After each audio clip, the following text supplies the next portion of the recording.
Balandžio 20 dieną Vilniuje Bastėjoje vyks Alberio kalavijas. Tai toks renginys, kuriame bus pristatyti viduramžiai ir kovų menas. Ten aš rodysiu taip pat medinių ginklų kopijas. Iš šios pusės guli akmeniniai buoželiai, surasta kasinėjant Vilkiautinio kapinyną. Taip pat seniausias Lietuvos teritorijoje žinomas ginklas. Greta jo yra kuoka iš šakotos medžio kamieno dalies, irgi grėsmingas ginklas. Jau toliau eina ginklai. Tai antikiniai Graikija, hoplito kalavijas, prie jo gladius, pagrindinis Romos ginklas legionierių, greta jo pugijo, platus durklas, kurį turėjo romėnų karininkai. O čia labai įdomus kalavijas, surastas kasinėjant Klaipėdoje Žardės piliakalnį.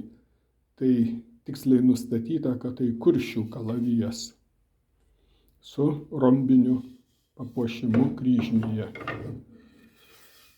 Tokius kalavijus mėgo ne tik vikingai, bet jie buvo populiarūs visoje vakarų Europoje. O štai tas trumpas, platus ir įmantrus kalavijas yra iš Renesanso laikų Italijos. Tai činkveda arba penkiapirštė.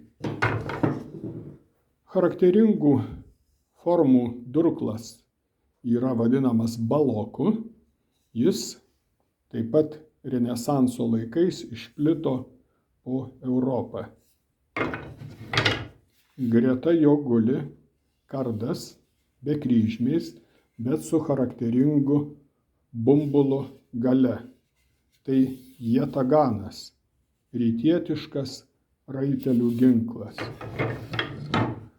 O štai čia riestas, platus ir sunkus kalavijas, vadinamas dar abordažiniu. Juos mėgo jūreiviai ir piratai.